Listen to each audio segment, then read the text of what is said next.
Querida familia, amada iglesia, los saludo con la paz del Señor. Este nuevo domingo, realmente estoy muy contento por traer un mensaje más, que en esta oportunidad lo he titulado Sirviendo, esperamos a Jesús y los 4 jinetes y el día de la ira. Entonces, quiero que usted preste atención, que comparta este mensaje para muchas otras personas, un pariente, un amigo que esté cerca, que necesita ser llenado de fe, porque la fe es por el oír, y el oír la palabra de Dios va acrecentándose nuestra fe. Entonces, te desafío a que compartas este mensaje, sirviendo, esperamos a Jesús, los 4 jinetes y el día de la ira. Voy a leer el primer pasaje antes de que oremos. Dice así, 1 Tesalonicenses capítulo 1, versículos 7 al 10. Y esperar de los cielos a Jesús, el cual resucitó de los muertos, quien nos libra de la ira venidera. Queridos amigos, amada iglesia, antes que nada quiero contestar algunas preguntas que son importantes, que un poquito nos van a dar el marco de lo que va a ser este mensaje. Primera pregunta: ¿qué debemos hacer los creyentes mientras esperamos que venga Jesús? Primera. Segunda pregunta: ¿qué es el día de la ira? ¿Nos librará Jesús del día de la ira? ¿Quiénes serán estos personajes realmente tremendos que conocemos desde niños, los 4 jinetes del Apocalipsis? Y los que no esperen a Jesús, la última pregunta, ¿a quién esperarán? Empezaré respondiendo primero esta última pregunta. Los que no esperan a Jesús, por defecto, estarán esperando, mis queridos hermanos, a unos personajes menos amigables y menos gentiles que Jesús de Nazaret. Y por el contrario, serán terribles, serán abominables, como, vamos a decir, los personajes más siniestros de la película de terror que usted haya podido imaginar. Los 4 jinetes del Apocalipsis que antecederán el advenimiento del tiempo de la ira venidera. Por eso he bautizado este mensaje sirviendo, esperamos a Jesús. Los 4 jinetes y el día de la ira. Querida familia, no hay nada más bello que lo que nunca he tenido, pero escuche bien, no hay nada más amado que lo que perdí. Cuando perdemos algo es cuando realmente valoramos lo que teníamos, hasta que no lo perdemos. Lamentablemente el ser humano es así. Fue consultada una mujer muy sencilla allá en Puerto Rico por una reportera de CNN, y le hizo una pregunta, y ante la pregunta directamente ella contestó. Primero le preguntó y le dijo: ¿qué lecciones saca usted de la pandemia y de la cuarentena? Y ella contestó de una manera muy lúcida, y me encanta porque aquí lo voy a repetir literalmente: hemos aprendido, dijo, a valorar más la vida, la salud, la familia, el amor, los privilegios que teníamos antes de salir por las calles, de irnos a sentarnos en una plaza, de hacer un picnic. Realmente ya no los tenemos ahora.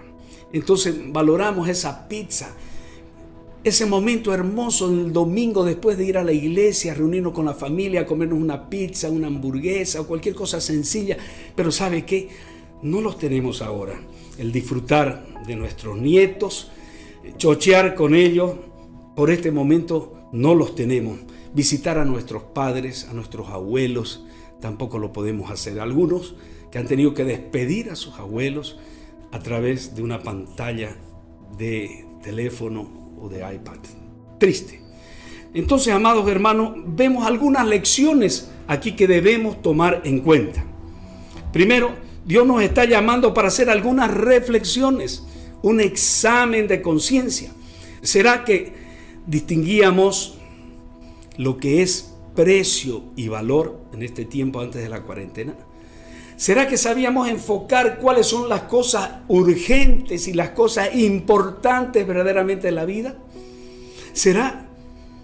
Amados hermanos, creo que como dije en el primer mensaje de la cuarentena, ¿no será que Dios nos está proveyendo un tiempo una posibilidad dentro de la crisis, una oportunidad para un nuevo comienzo, una nueva oportunidad de relacionarnos con Él, de acercarnos a nuestra familia y a todas estas cosas que parece que por este momento las hemos perdido. Entonces, en este momento, mis queridos hermanos, las puertas de la iglesia están cerradas, pero las puertas de las bodas del Cordero están abiertas. Las puertas de las pequeñas familias están cerradas, pero las plataformas se han multiplicado de las pequeñas familias donde muchos nuevos están llegando, por lo menos en nuestra iglesia, y eso nos da mucha alegría, mucho gozo. Amados hermanos, no dude de que estamos viviendo la última cosecha. Estamos viviendo una lluvia tardía que fue anunciada, un último avivamiento que viene con la misericordia de Dios para que muchos procedan al arrepentimiento y a buscarle y a sumarse a Él. Quiero orar antes de continuar y pedirle a Dios de que este mensaje no sea simplemente un mensaje que traiga una comunicación, una información para tu vida de la palabra de Dios, sino que sea un mensaje que transforme nuestras vidas. Quiero invocar la presencia del Espíritu Santo porque estamos en el ministerio de reconciliación del Espíritu Santo y Él es el que tiene que estar por delante de donde nosotros vamos. Padre, gracias por este momento, gracias por esta palabra que tú nos has dado, Señor. Queremos compartirla y que llegue a cada corazón según tu propósito, según, Señor, la necesidad. Padre amado, pedimos, Señor, tu intervención, tu bendición en esta noche, en el nombre precioso de Cristo Jesús. Amén. Debemos entonces, en segundo lugar, estamos reflexionando qué lecciones nos está dando Dios sobre este momento. Creo que es un momento importante para reflexionar, que debemos advertir a nuestros seres amados, queridos, nuestros vecinos, amigos, familiares, a tiempo y afuera de tiempo, que el día de la ira del Señor viene, día de oscuro, día de tinieblas, dice la... pero pastor, dirá alguna persona por ahí, como me dijo, pero ¿será que será peor que lo que estamos viviendo ahora en esta pandemia?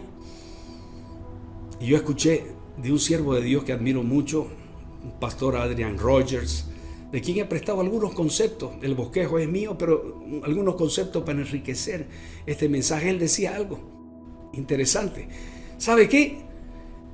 Este tiempo es un picnic de adolescentes de primaria en relación de lo que va a venir, que va a ser terrible. ¿Qué es el día de la ira venidera? La Biblia enseña claramente y solemnemente que es un día de nublado, es un día de lo oscuro, de lo devastador, de un tiempo terrible, donde la profecía nos advierte claramente y nos dice que será día de ira, día de alboroto, día de desespero, día de asolamiento. Vamos a ir directo a la palabra de Dios, Sofonías, capítulo 1, versículo 14 al 18. Cercano está el día. Escuche, cercano, es próximo, es inminente. Y es amarga la voz del día de Jehová. Gritará ya el valiente día de ira. Aquel día, día de angustia, de aprieto, día de alboroto, de asolamiento, día de tinieblas, de oscuridad, día de nublado, día de entenebrecimiento. Y va la palabra...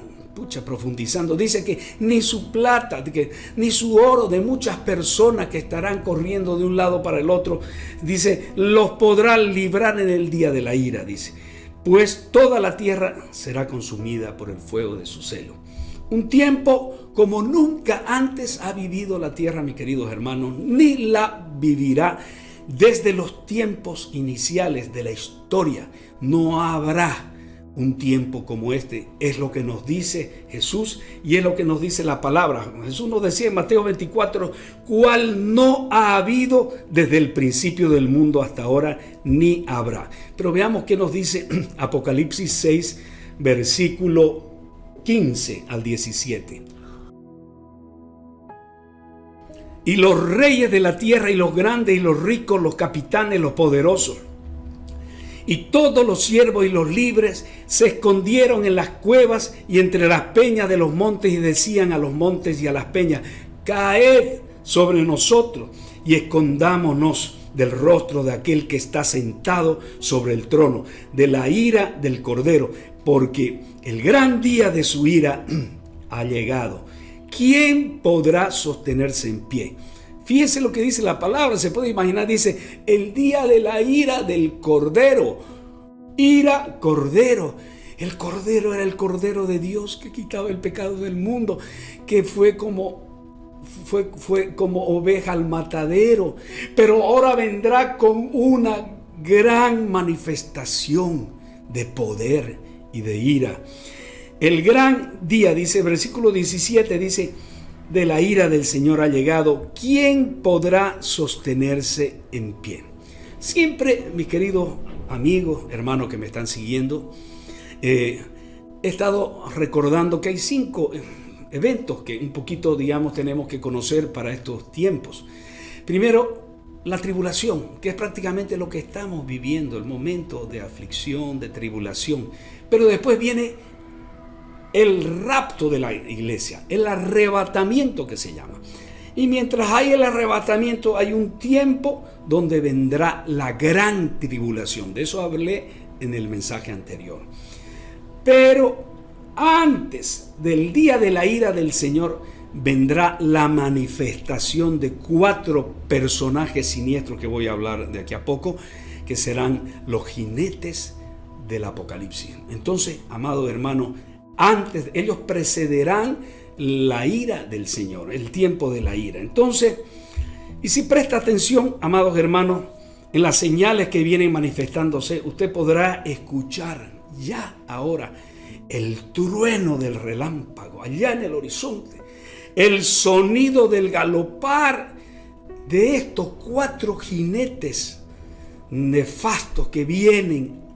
Ya se los puede escuchar, mi querido hermano, si usted escucha con los oídos espirituales de Dios y discierne las señales y los tiempos. Amado, viene un día de asolamiento y se están acercando. Se está acercando este día, más y más y más. Mire estos 4 jinetes que precederán el día de la ira. Primer jinete, Apocalipsis 6, 1, 2 dice: vi cuando el Cordero abrió uno de los sellos y oí a uno de los 4 seres vivientes decir como con voz de trueno, o sea, con voz de trueno: ven y mira. Mire, he aquí un caballo blanco, y el que lo montaba tenía un arco, y le fue dada una corona, y salió venciendo para vencer. Y salió venciendo para vencer. ¿Quién es este personaje? ¿Quién es este jinete del caballo blanco? Amados hermanos, es el anticristo. Es el anticristo que va a venir montado, que estará montado en este caballo blanco, que es un símbolo de triunfo. El caballo blanco lo tenía Napoleón, si usted se recuerda, el caballo blanco. Yo hace poco bromeaba con mi hija: a ver, vamos a hacer una adivinanza, le decía a mi nieta, Charlize. A ver, adivina esto. ¿Qué color tiene el caballo blanco de Napoleón? Y ella decía: ¿qué color tiene el caballo blanco de Napoleón? Blanco, decía. Sí, mi amor, blanco. Entonces, los gobernantes de aquellos días, cuando vencían, montaban un caballo blanco. Así vendrá este jinete. Este jinete estará montado en un caballo y él tendrá un arco que simboliza la guerra, que simboliza el poder. Anuncia que viene un conquistador con poder, pero también este jinete del caballo blanco tendrá una corona que simboliza gobernar, que simboliza reinar. Solo los reyes tenían una corona. Entonces, y la Biblia continúa diciendo que salió para vencer. Entonces, vendrá un malvado, indescriptible, horroroso, poderoso gobernante en este tiempo. La Biblia lo llama de la bestia, el hombre de pecado, el hombre de perdición, el hijo de perdición, el maligno, el dragón, la serpiente antigua, Belcebú, Satanás. Tiene muchos nombres que usted los conoce. Entonces, amados hermanos, y también la bestia, así como lo explicamos en el anterior mensaje de la tribulación, será un último dictador que estará en la tierra, reinando.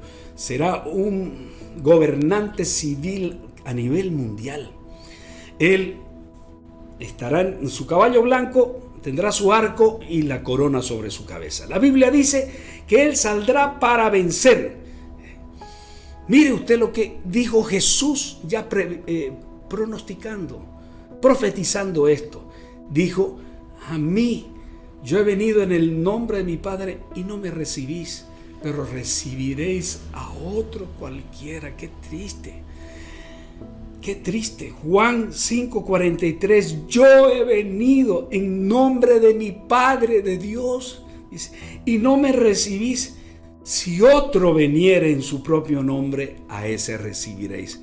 ¡Wow! ¡Qué tremenda que es la palabra! Cómo todo calza perfectamente.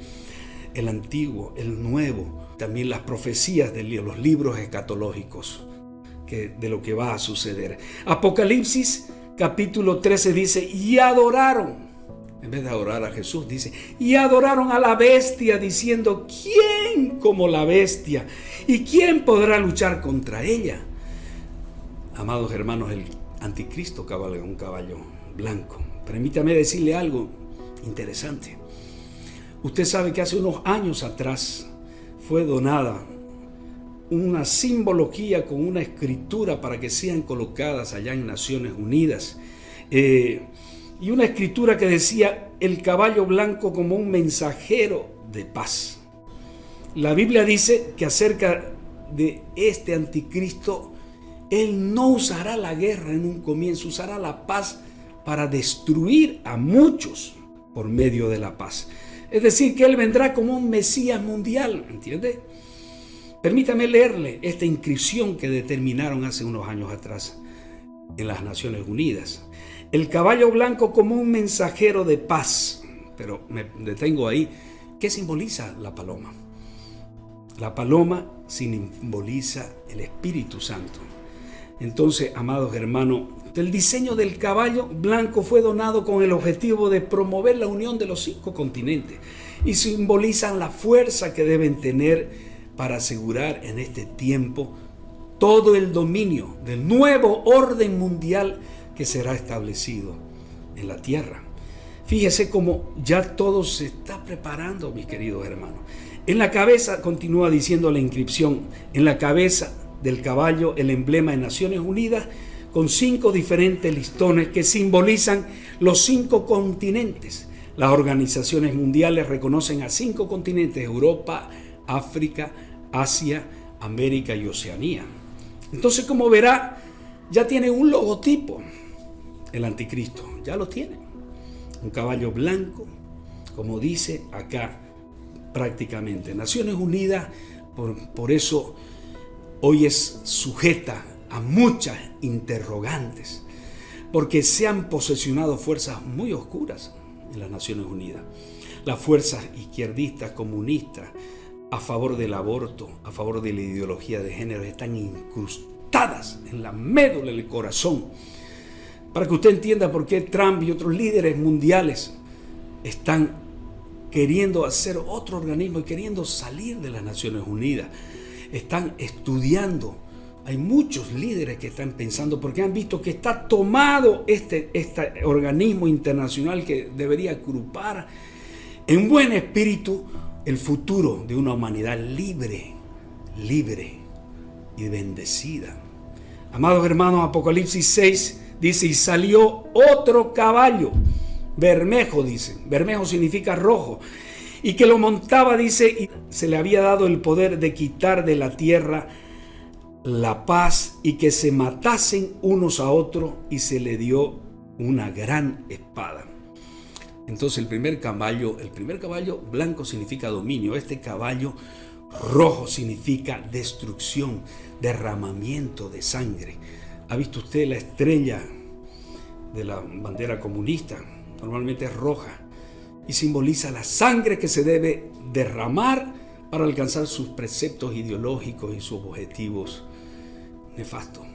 De hecho, porque donde no hay la libertad, donde no hay democracia, solo puede venir tiempo de oscuridad. Amados hermanos, Cuando este poderoso líder diabólico en su caballo rojo, que significa poder, el poder de la sangre, cuando este poderoso líder diabólico, inspirado por el anticristo, llegue a conquistar, se le meterá la idea de conquistar el mundo. ¿Qué es lo que va a pasar? Primero vendrá el pecado, después del pecado vendrá la guerra, después de la guerra vendrán las plagas, luego de las plagas vendrá la destrucción. ¿No es así? Como el filántropo Bill Gates ya lo anunciaba, que vendrá otro virus peor que destruirá el 30% de la población humana, plagas y guerras. Tercer jinete, el tercer jinete del caballo negro. Dice así Apocalipsis 6, versículos 5 y 6. Cuando abrió el tercer sello, oí al tercer ser viviente que decía: ven y mira. Y miré, y aquí un caballo negro, y el que lo montaba tenía una balanza en la mano. Y oí una voz de en medio de los 4 seres vivientes que decía: 2 libras de trigo por 1 denario. Eso es para una comida solamente, ¿se imagina? Un denario era el salario de un día. Tenía que pagar todo lo que gana por una comida. Entonces, 6 libras de cebada por 1 denario. La cebada será carísima. Entonces, hemos hablado que en nuestro anterior mensaje habrá una hambruna. Aquí este caballo es el encargado de traer esa hambruna. Una mitad del mundo, por si usted no lo sabía, antes de la pandemia se iba a acostar con hambre. Pero ahora, después de la pandemia y de la cuarentena, imagínense cómo está la situación ahora. Pero imagínense cómo será para cuando venga este caballo, que será tremendo, ¿no? Entonces, queridos amigos, habrá inanición masiva. Cuando el emperador Tito en el año 70 rodeó la ciudad de Jerusalén con sus ejércitos, que fue, por cierto, ya fue pronosticado, profetizado por Jesús, lo primero que hizo fue cortar los suministros para que nadie pudiera meter grano fresco ni comida adentro. Entró una locura, entró una desesperación tal que algunas personas empezaban a matar inclusive bebés y se los comían. Habrá una inanición masiva en este tiempo. Entonces, amados hermanos, dominio será el primer caballo, destrucción y hambre el segundo, y el cuarto jinete, muerte, el caballo amarillo. Apocalipsis 6, del 7 al 8 dice: cuando abrió el cuarto sello, oí la voz del cuarto ser viviente que decía: ven y mira. Y miré, y he aquí un caballo amarillo. El que lo montaba tenía por nombre Muerte, y Hades le seguía. Y le fue dada potestad sobre la cuarta parte de la tierra para matar por espada, con hambre, con mortandad y con las fieras de la tierra. El anticristo, dominio, destrucción, hambre y luego muerte. Este último jinete será devastación y muerte. Será una reacción prácticamente en cadena. Vendrá una reacción en cadena. El pecado que causa el odio que causa las guerras que causan hambre, el hambre que causa destrucción y la destrucción que causa la muerte. Pero preste atención. Buenas noticias, la muerte no será todo.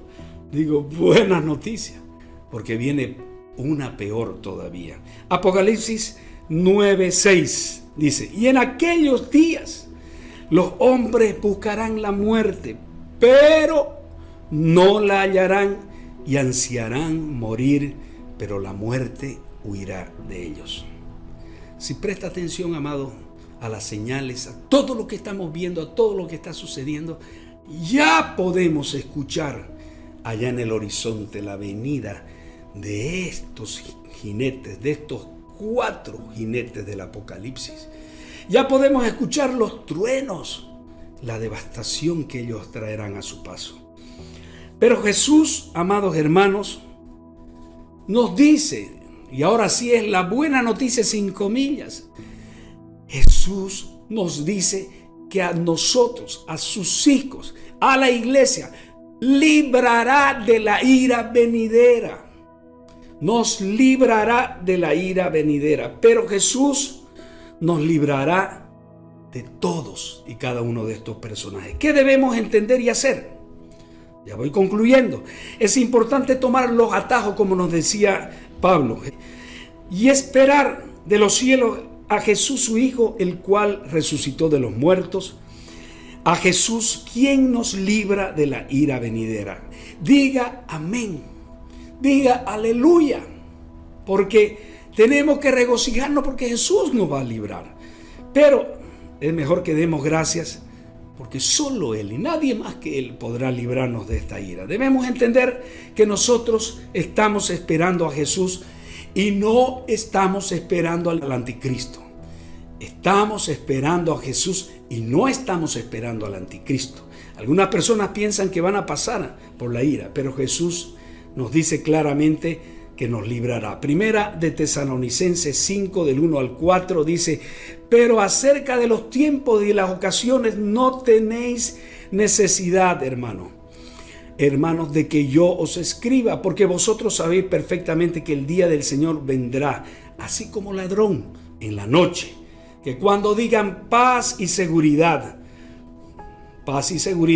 dijimos que este personaje, la bestia, el anticristo, resolverá los problemas económicos.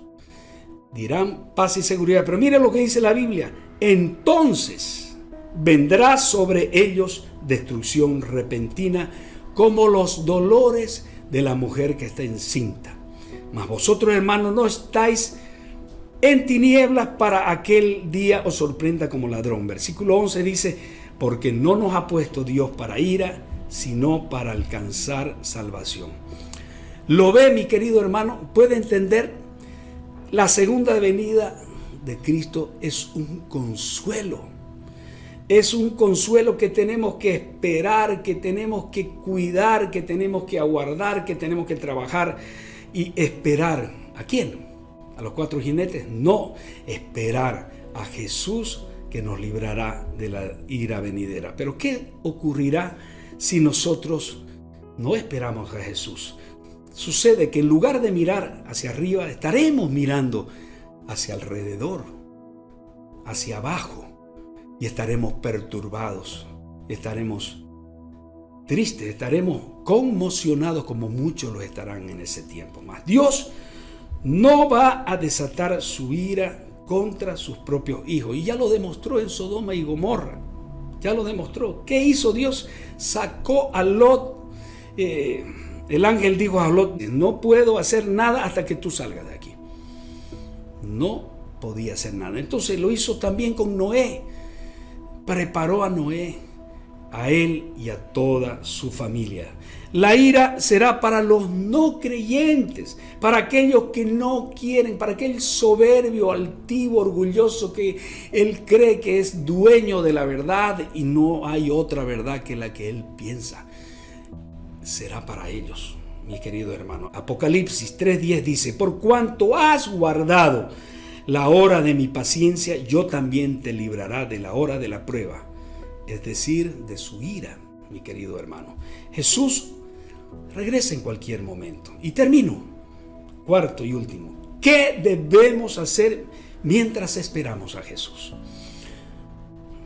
Aquí me remito, sí, al primer versículo que hemos leído, del 1 al 7 en adelante. De tal manera que habéis sido ejemplo a todos los de Macedonia y de Acaya que han creído. ¿Usted cree? Los primeros discípulos creyeron, dice. Nosotros debemos ser ejemplo. Habéis sido ejemplos, dice. Y continúa el versículo 8: porque partiendo de vosotros ha sido divulgada la palabra del Señor, no solo en Macedonia y Acaya. ¿Acaso no debemos entonces ahora predicar la palabra del Señor? ¿No debemos hacer discípulos, hermano? Sino que también, dice, en todo lugar vuestra fe en Dios se ha extendido.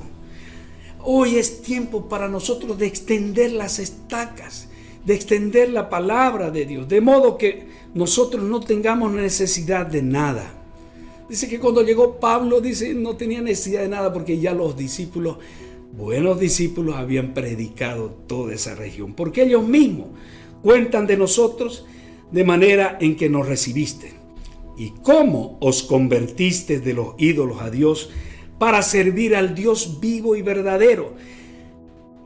Os convertiste de los ídolos para servir al Dios vivo. Fíjate, anote, vaya anotando esas enseñanzas, ese ejemplo que nos están dando los discípulos de aquella tiempo. Y esperar de los cielos a su Hijo, al cual resucitó de los muertos, a Jesús, quien nos libra de la ira venidera. Amigos, mientras estamos esperando, debemos servir. Tenemos que ir sirviendo. ¿Por qué hemos relacionado la profecía con el servir? Porque de eso se trata, mi hermano. Si creemos que de hecho, creemos que Jesús vendrá a recogernos, usted dirá, ¿qué ídolos? Yo no tengo ningún ídolo. No tengo ningún ídolo.